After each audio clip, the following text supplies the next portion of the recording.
ഞാൻ ആദ്യത്തെ സിസ്റ്ററിൻ്റെ അടുത്ത് ചെന്നപ്പോഴും 3 പേരുടെ അടുത്ത് ചെല്ലുന്നതിന് മുന്നേ ആയിട്ട് ആദ്യമേ ചെന്നപ്പോൾ എനിക്കുള്ളിലിങ്ങനെ തോന്നി, എനിക്കങ്ങനെ പറയാൻ സാധിക്കുമോ, അല്ലെ ഞാൻ പറയുന്നത് ശരിയായിരിക്കുമോ എന്നുള്ള ഒരു സംശയം എൻ്റെ ഉള്ളിലുണ്ടായിരുന്നു.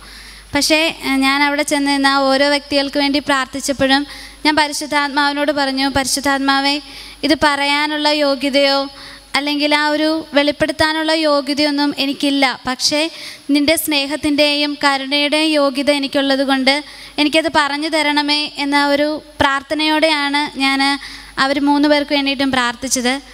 അപ്പോൾ എനിക്ക് മനസ്സിലായൊരു കാര്യം, എന്നെക്കുറിച്ച് 2 സിസ്റ്റേഴ്സ് പറഞ്ഞതും ഒരേ കാര്യം തന്നെയായിരുന്നു.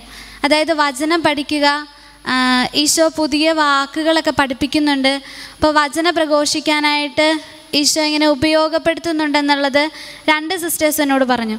അപ്പോൾ അത് കേട്ടപ്പോൾ എനിക്ക് ഭയങ്കര സന്തോഷമായിപ്പോയി. കാരണം 2 പേരിലൂടെയും ഈശോ ഒരേ കാര്യം പറഞ്ഞപ്പോൾ അത് ശരിയാണെന്നുള്ള ഒരു വലിയ ബോധ്യം എൻ്റെ ഉള്ളിലേക്ക് ഇങ്ങനെ വന്നായിരുന്നു. പിന്നെ അതുപോലെ ഒരു സിസ്റ്ററിന് വേണ്ടി പ്രാർത്ഥിച്ചപ്പം എൻ്റെ ഉള്ളിലേക്ക് പെട്ടെന്ന് ഒരു ഡെസ്കും ഒരു വടിയുമാണ് മനസ്സിലേക്ക് വന്നത്.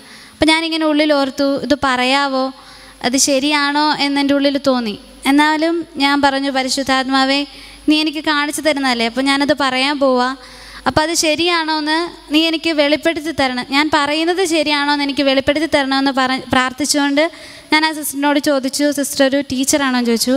അപ്പോൾ സിസ്റ്ററിനോട് പറഞ്ഞു അല്ല. അപ്പോൾ ഞാൻ ഉള്ളിലോർത്തു, ഈശോയെ, ടീച്ചറല്ല, പിന്നെ എന്തുകൊണ്ടാണ് ഈ വടിയും ഡെസ്കും എന്നെ കാണിച്ചത്? അപ്പം ഞാൻ സിസ്റ്ററിൻ്റെ അടുത്ത് പറഞ്ഞു, എനിക്കിങ്ങനെ ഒരു വടിയും ഡെസ്കുമാണ് സിസ്റ്ററിനെക്കുറിച്ച് പ്രാർത്ഥിച്ചപ്പോൾ എനിക്ക് കിട്ടിയെന്ന് ഞാനിങ്ങനെ പറഞ്ഞു. അപ്പോൾ സിസ്റ്റർ പറഞ്ഞു എന്താണ്? അപ്പോൾ ഞാൻ പറഞ്ഞു, എനിക്ക് മനസ്സിലാവുന്നില്ല, എന്നാന്ന് മനസ്സിലാവുന്നില്ല, സിസ്റ്റർ എന്താ വർക്ക് ചെയ്യുന്നതെന്ന് ചോദിച്ചു. അപ്പോൾ സിസ്റ്ററിൻ്റെ അടുത്ത് പറഞ്ഞു, ഞാൻ ഒരു സമൂഹത്തിൽ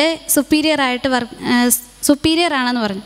അപ്പോൾ എനിക്ക് മനസ്സിലായി, ആ ഒരു അധികാരത്തെ കാണിക്കുന്നതാണ് ആ ഒരു ഡെസ്കും വടിയും എന്നുള്ളത്. അപ്പോൾ ഞാൻ ഈശോയ്ക്ക് മനസ്സിലൊത്തിരി നന്ദി പറഞ്ഞു. ഞാൻ പറഞ്ഞൊരു കാര്യം ശരിയാണെന്ന് എനിക്ക് വെളിപ്പെടുത്തി തന്നതിന് നന്ദി പറഞ്ഞു. അപ്പോൾ ഒരു പ്രത്യേക അനുഭവമായിരുന്നു. അതായത് പരിശുദ്ധാത്മാവ്, നമ്മൾ പ്രാർത്ഥിക്കുമ്പോൾ പരിശുദ്ധാത്മാവ് നമുക്ക് മറ്റുള്ളവരെക്കുറിച്ച് വെളിപ്പെടുത്തി തരുന്നു, നമ്മളെക്കുറിച്ച് തന്നെ മറ്റുള്ളവരിലൂടെ വെളിപ്പെടുത്തി തരുന്നു. അപ്പോൾ പരിശുദ്ധാത്മാവിൻ്റെ പ്രവർത്തനം എത്രയോ വലുതാണ്, നമ്മുടെ ജീവിതത്തിൽ പരിശുദ്ധാത്മാവിൻ്റെ പ്രവർത്തനം എത്രയോ വലുതാണെന്നുള്ള ആ ഒരു പ്രത്യേക ബോധ്യം ലഭിച്ചു.